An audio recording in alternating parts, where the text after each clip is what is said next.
ನಮಸ್ಕಾರ ಎಲ್ರಿಗೂ, welcome to the channel. ಇವತ್ತು ನಾನು ಕ್ಯಾರೆಟ್ ಕೋಸಂಬರಿ ಮಾಡ್ತಾಯಿದ್ದೀನಿ. ಕ್ಯಾರೆಟು ಇದೆ, ಗ್ರೇಟೆಡ್ ಇದೇ ಥರದ್ದು ವಾಲ್ಮಾರ್ಟಲ್ಲಿ ಸಿಕ್ಕತ್ತೆ. ಅದನ್ನು ತೊಗೊಂಬಂದಿದ್ದೀನಿ, ಯಾಕಂದ್ರೆ ನಂಗೆ ಸ್ವಲ್ಪ ಹುಷಾರಿಲ್ಲ.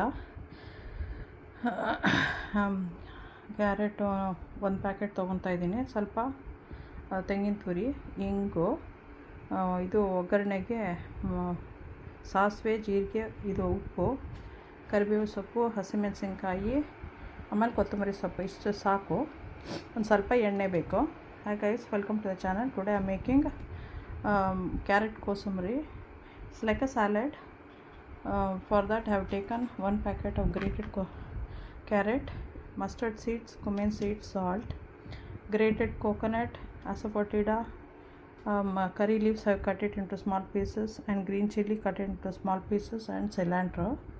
Now we put the tempering. For that I need oil. Remaining oil, it's just a mix and eat it. So I'll just show how to make the tempering right now.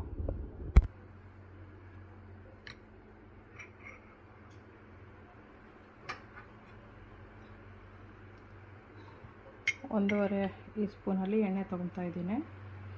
Taken 1.5 spoon. I'll be turning on the stove. ಇವಾಗ stove on ಆಯಿತು. ಈಗ ಇದಕ್ಕೆ ನಾನು ಸಾಸಿವೆ, ಜೀರಿಗೆ, ಇಂಗು ಆದಷ್ಟು ಹಾಕಬೇಕು.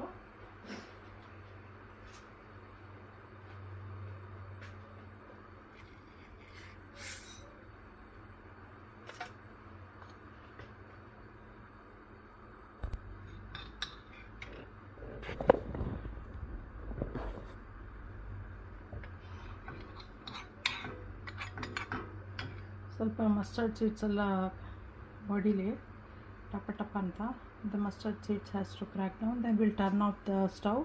Then we'll add green chili, curry leaves and asafoetida. ಯಾವುದು ಪಟ ಪಟ ಅಂದಮೇಲೆ ಕರ್ಬೇವಿನ ಸೊಪ್ಪು, ಹಸಿಮೆಣಸಿನ್ಕಾಯಿ ಮತ್ತು ಇಂಗು ಆದಷ್ಟು ಹಾಕೋಣ.